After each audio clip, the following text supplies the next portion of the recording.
Les 2 minutes citoyennes, un podcast du site viepublique.fr pour comprendre les notions et les concepts essentiels au cœur du fonctionnement des institutions et de la vie publique.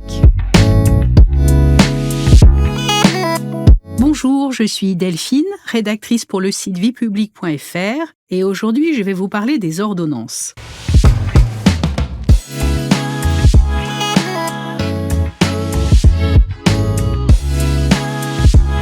Une ordonnance est un texte normatif présenté par le gouvernement dans un domaine qui relève en principe de la loi.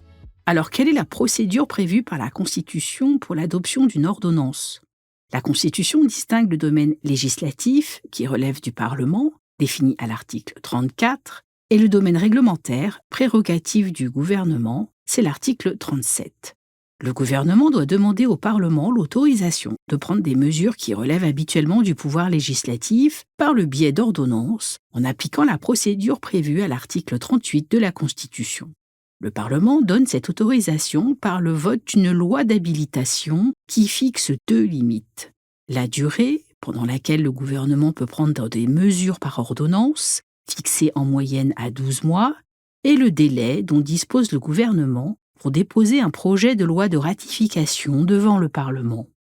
Les ordonnances sont prises en Conseil des ministres et doivent être signées par le président de la République. Elles entrent en vigueur le lendemain du jour de leur publication au journal officiel, sauf si une disposition expresse prévoit une autre date. Pendant le délai d'habilitation, les ordonnances ont une valeur réglementaire. Elles pourront acquérir une valeur législative par la suite, sous certaines conditions. Alors comment les ordonnances entrent-elles dans la législation ? Un projet de loi de ratification doit être déposé devant le Parlement dans le délai prévu par la loi d'habilitation. Depuis la révision constitutionnelle du 23 juillet 2008, les ordonnances doivent être ratifiées de manière expresse. Si le gouvernement ne dépose pas un projet de loi de ratification dans le délai fixé, l'ordonnance devient caduque et l'état du droit antérieur est rétabli.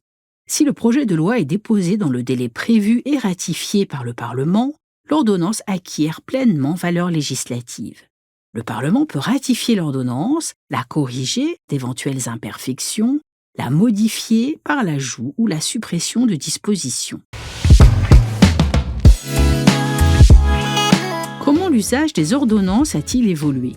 La pratique des ordonnances existait déjà sous les 3e et 4e Républiques, sous le nom respectivement de décrets-lois et de lois-cadres.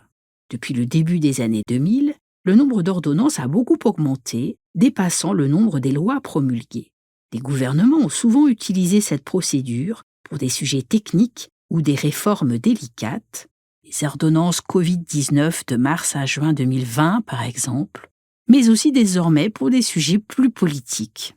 Enfin, la ratification par le Parlement est de moins en moins systématique.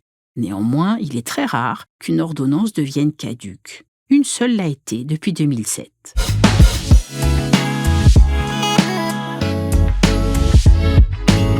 Vous pouvez réécouter ce podcast et toutes nos séries sur vos plateformes préférées et notre chaîne YouTube.